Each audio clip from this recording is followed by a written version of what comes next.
Once again, my name is Beatrice. Thank you for joining us. And of course, we are in the election season. Ghanaians are wise. Politicians should be candid in dealing with them. That's a comment from Minority Leader Chairman Sabonsu. He was speaking on the Super Morning Show this morning. Akufo-Addo has proved that he's a man of integrity, that he's never involved himself in corruption. The motivation, and you see, I was never. You know what happened? Yes. Under him. Yes. I believe you me. The period. I've never been a great fan of the so-called revolution, but as I said in Akan, what time Okodua no in America, the period between 1982 and let's say about 97, 98. No, did I say 1992? I'm talking about 82, 1982 to about 86, 88. One could vouch for the integrity of the majority of the players in the NDC, PNDC, the majority of them who were trying to do their best. Maybe one could fault them that their best was not good enough. The latter day since, that is approaching the era of the return to constitutionalism, those of them who were there, those were the people who, if you're talking about really burrowing into the national kitty, were, taking issues and maybe allocating and appropriating funds to themselves, grabbing with their hands and their feet. But admittedly, as I said, one could vouch for the players of those days. Not 100%, but you could get about 90-95% of them who were beyond board. If you have a person who with the political will to be the driving force, to be motivating others on that course, they will stay.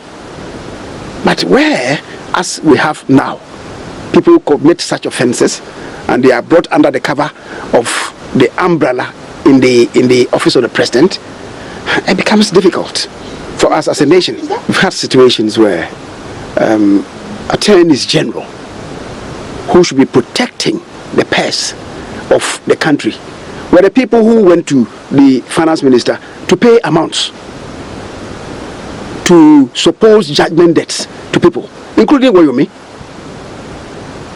including Asafoton, including construction pioneers. And they were brought into the protection of the president. What happened? If these things come up and we relocate them from that office, what does it suggest? I mean, the people of this country have grown wiser. So we should be candid with ourselves. And yesterday there was drama at the EC headquarters following the disqualification of some 13 presidential candidates. Let's now hear from the Electoral Commission chairperson, Charlotte Osei. So following the receipt of forms last week and payment of fees, we are now in a position to announce to the public the candidates who met the criteria and the candidates who did not. The Commission has endorsed their forms accordingly following our decision this morning, and we have also sent letters to all the candidates affected. So we go. The first one, Dr. Hassan Ayariga of the All People's Congress. The Commission is unable to accept Dr. Ayariga's nomination for the following reasons. The candidate did not provide evidence on his declaration as to his hometown or his residence in the constituency for the period specified by law. The second candidate, Dr. Edward Nasigri Mahama of the PNC. The Commission is unable to accept Dr. Mahama's nomination for the following reasons. Many subscribers to Dr. Mahama's forms did not properly sign the forms. Thumbprints, signatures, or marks were omitted altogether. Dr. Ejenim Boateng of the United Front Party. The Commission is unable to accept Dr. Boateng's nomination because a number of his subscribers do not meet the minimum required by under Regulation 72B of CI 94. Fourth candidate is Mr. Kofi Akpalu of the Independent People's Party. The Commission is unable to accept Mr. Akpalu's nomination because he did not meet the number of subscribers under the law in line with Regulation 72 of CI 94. The details are as follows. 3 subscribers supported the nomination of another candidate, Dr. Ejeni Boateng, in breach of Regulation 7.4 of CI 94. Again, the cross-subscribers have different signatures on the nomination forms of Mr. Palu as against the nomination forms of Dr. Ejeni Boateng, raising questions as to the legitimacy of the signatures. The 5th candidate is Mr. Kwabna Ajay of the Reformed Patriotic Democrats.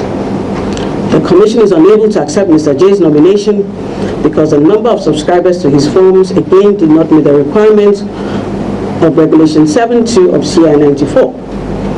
The details are as follows. 2 subscribers to Mr. J's forms are not registered voters.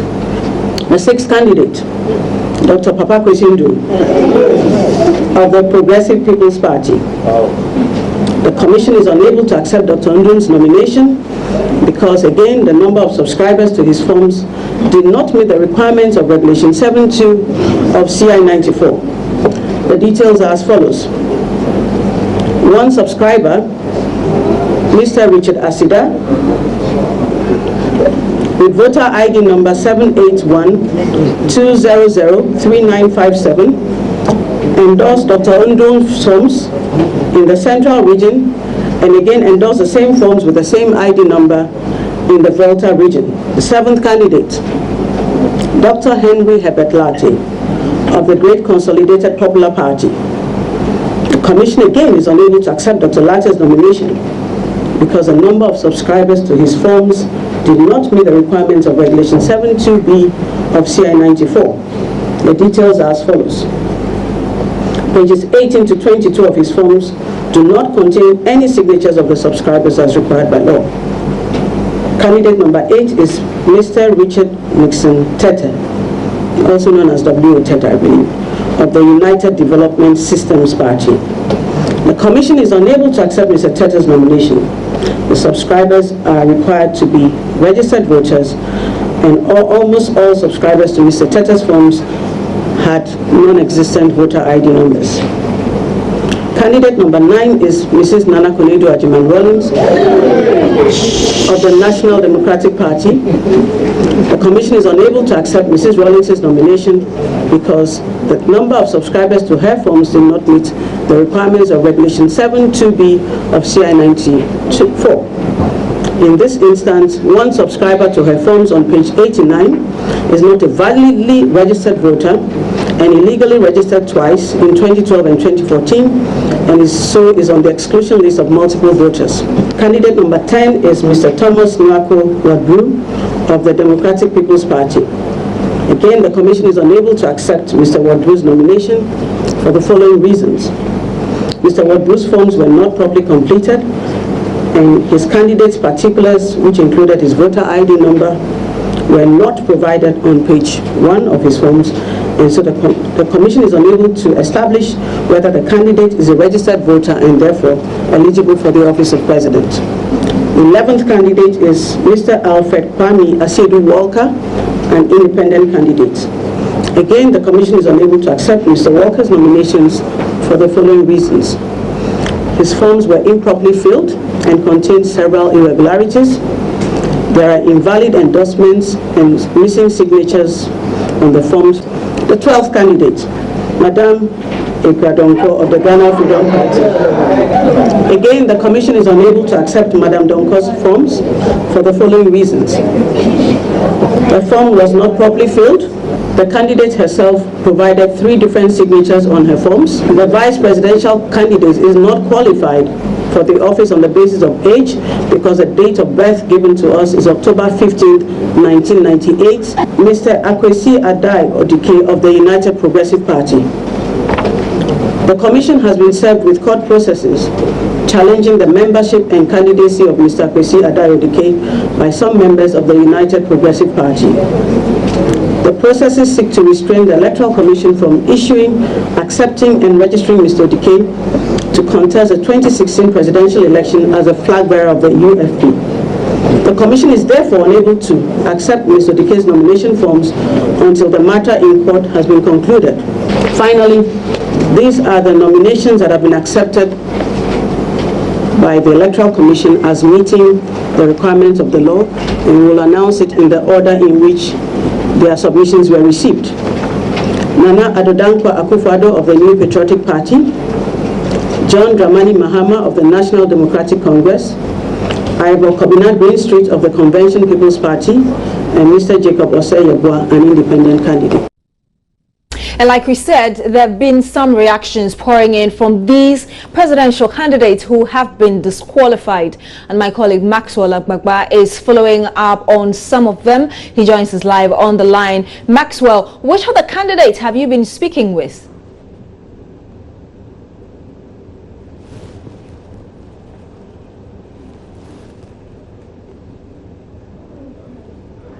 Hello, Maxwell, can you hear us?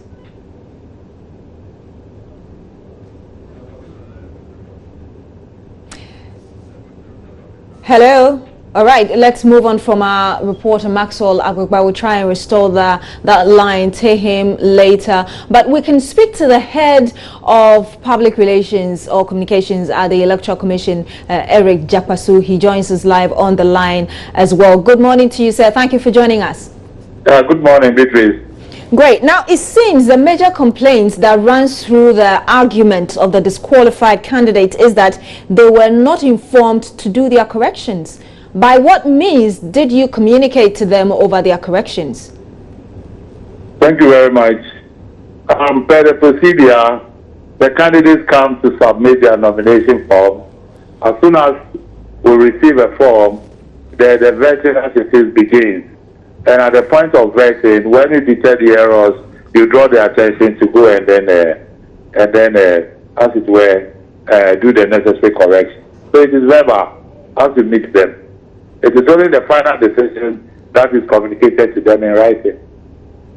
And did you speak to each of the 12 who have been disqualified on phone, like you're saying, verbal, or did you meet them? Not on phone, on one-on-one basis. Yes, we did engage with them. When you look at the brief of the commission on this rejection of nomination form, it is stated copiously that those who brought their forms within the stipulated time were notified of the errors and given the opportunity to go and then do the necessary corrections. Except for those who came very close to the time where, practically speaking, it would have been possible to go around, not to mention those whose cases were outright cases of misrepresentation, forgery, suspected forgery, and then impersonation. Now, what are you going to do about these decisions to go to court? Because, like I said, some of these candidates are contesting what you're saying and the reasons you're given for disqualifying them. What are you going to do? I mean, a democracy, the last time I checked, everybody has choices. And I think if somebody decides that he is going to court, as an election management body, I don't think we have any means of preventing the person from going to court if that is the person's choice. We don't have, a say in the decision and each and every one of these candidates, aspirants are going to make. At least we know 4 of them saying they are going to go to court. Do you foresee this affecting the elections in any way? That would be speculative. As we speak right now, we are on course with our activities. We are finished with the nomination and we'll move on with the other activities. But as a law-abiding institution, whatever the law says or the court says, we would abide by it. Now, yesterday, Madam Charlotte Osei talked about referring some of these cases to the police. Has that been done yet? Not I know of as we speak now. As we speak now, I don't know whether it has gotten to the police and the Attorney General's Department as the Commission indicated. Sure, thank you very much. And you heard the head of communications at the Electoral Commission, Eric Jakwasu, there. We stay a while longer on this, and the Progressive People's Party says it is considering a legal suit against the Electoral Commission following the disqualification of its presidential candidate, Dr. Papakwesi Indum, from the elections. The PPP is among 12 presidential candidates disqualified by the EC. The commission says it is unable to accept Dr. Indum's nomination because of the number of subscribers in his forms and did not make the requirement of Regulation 7.2 of the CI 94. We understand the PPP is at the EC's office to seek clarification. We're joined on the line now by the Director of Communications for the party, Paco Akon. Good morning to you, sir. Thank you for joining us. Good morning, Beatrice. Thank you for having me. Has the PPP been formally served with reasons for the disqualification? No. Are you satisfied, with the process so far? Obviously, you said that you didn't, and you didn't side with the reasons EC gave. What are you going to do now? Well, Beatrice, first of all, let me say that Dr. Indum will today address the press on this very issue at 3 p.m. But as a party, we are shocked at the turn of events that even as at Friday, 30th September, we made the effort to find out from the EC if everything was intact. And the assurance we got was that there were no problems. So we were shocked yesterday to hear from the EC that one of the subscribers by name Richard Asida signed for Central and Volta region. We are delving into this issue, and I'm sure by close of work today, we would have taken a strong decision on this matter. Now, we understand the PPP intends taking a legal suit against the EC. How far with that? Yeah, that is also an option that we would want to use.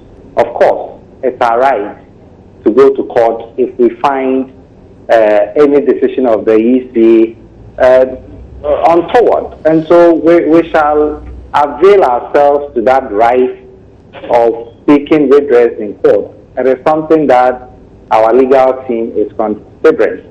And hopefully by close of work today, we would have also made a decision on that issue.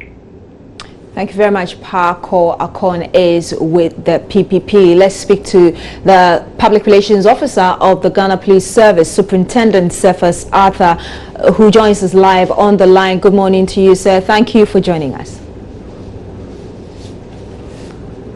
All right, we don't have him yet, but we'll try and restore that contact shortly and bring you what the police has been doing regarding the referrals the EC talked about yesterday for some investigations to be done into some of the cases that they found with the disqualified presidential aspirant. You're still here on News Desk on Joy News on Multi TV. Stay with us, we'll bring you more.